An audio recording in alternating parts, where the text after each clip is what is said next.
Hey everyone, my name's Bill Butler. I'm with Remax in the Melrose area. And today I'm joined by David Faraca of Independence Mortgage Group. We wanted to talk today about what happened this week with respect to interest rates. For the first time in 8 years, the Fed raised interest rates on, was it Wednesday? Wednesday, a quarter point. And I wanted to talk to David to see exactly what that means for buyers. I'm getting a lot of calls from my buyer clients, and they're kind of stressed out about it. So, David, what does it mean for a buyer that's looking right now, that's been pre-approved, a couple of weeks ago or a month ago? How does that change their buying power and what they could buy right now with that rate hike? Actually, it had little to no effect, the actual increase on Wednesday. They've been talking about an increase for the last several months, and it was cooked into the market. The interest rates have slowly increased over the last several months, but they're still around 4%. So if you made an offer last month and you got a pre-approval, offer didn't go through for whatever reason, and you're looking to make another one this week, a day after the Fed raised rates, would have little to no effect on your purchasing power. Rates are still historically very low. We're looking at a 6.5% average rate over the last 60 years, but still 2.5 points below that. So, bottom line, the move on Wednesday the 16th had little to no effect on current rates. So if they raise, why is that? Why did it not affect anything? Well, by raising it a quarter point, that is historically the beginning point of an increase over the next several months. But it's only the first one, and I don't anticipate rates being affected until maybe the next meeting if they raise another quarter. But it was a very small move. The rates have been at zero. The Fed funds rate and has been at zero for so long. So it would take a few rate increases to start affecting the 30-year fixed in mortgage rates. Okay, all right. And tell me about, we got a lot of people who obviously want to leverage these rates as much as they can, right, with putting less money down. Talk about, there's the old FHA loan that a lot of people are familiar with, 3.5% down. Is there anything on the conventional side that's might be a better option for people? Absolutely. As you know, you've been in the business for a while. Years ago, it was quite an ordeal after the housing crisis in 2008 to get a loan through. FHA was a good program a few years ago. They were a good alternative if you had not so great credit or the debt to income ratio was a little higher. But that has changed a bit. The guidelines have started to ease. Lenders are starting to come up with some different programs, first-time home buyers, people looking to upgrade. You can put as little as 5% down. I know that FHA is 3.5%, but if you can get the extra 1.5% down, which can be 100% gift, the whole 5%, which is a fairly new program, the conventional loan is much cheaper.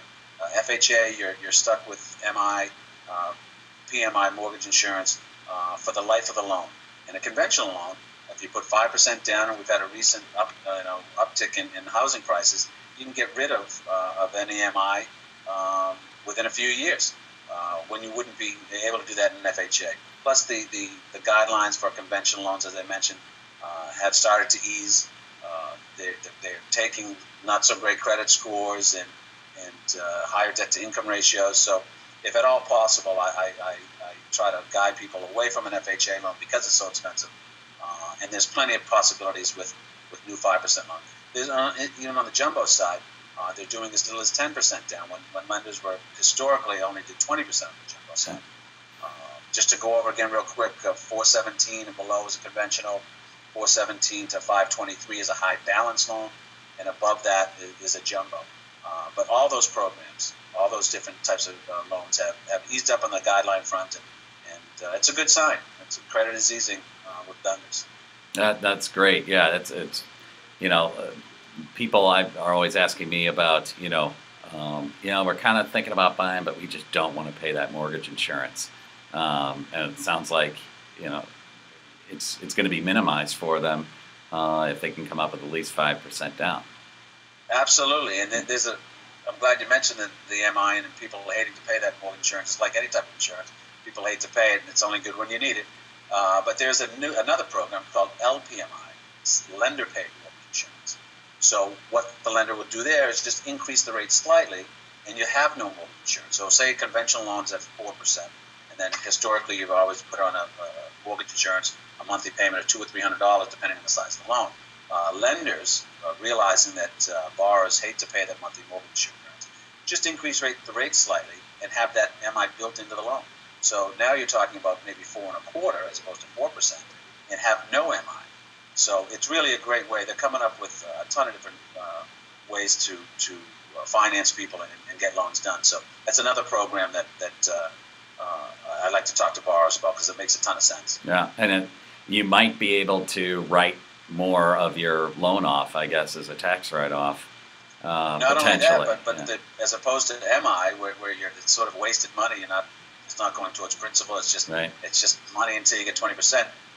Even though the rate's slightly higher, at least you can write that off, and some of that goes to principal, as opposed to all of it going to the MI companies, mortgage insurance companies. Right. So it's a really great alternative to conventional the way that MI's worked in the past. Okay, great. And then you mentioned they're getting easier on FICO scores. What are some lower scores that you're seeing that are getting these types of loans? So right after the crisis, they were looking for FICO scores. Lenders were looking for FICO scores of 740 or better to not be affected rate-wise. Now that number's come down to 700 in terms of some of the best rates available. And I've seen loans, as you go down, they go in 20%, 20-point clips. But as you go down, your FICO score from 680 to 660 to 640, 20, I've seen as low as 580 credit scores get accepted. The rate will be affected, obviously, but at least they're considering those FICO scores as before it was not even possible. Right. Okay, great. Well, if anybody has any questions, like to learn more, David Faraca, what's the best way to get a hold of you?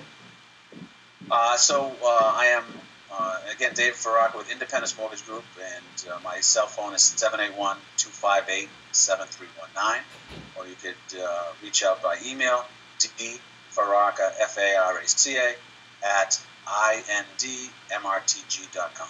Okay, cool. Thanks, David. We'll see you again soon. Thank you, Bill. Take care. All right. Bye. Thanks.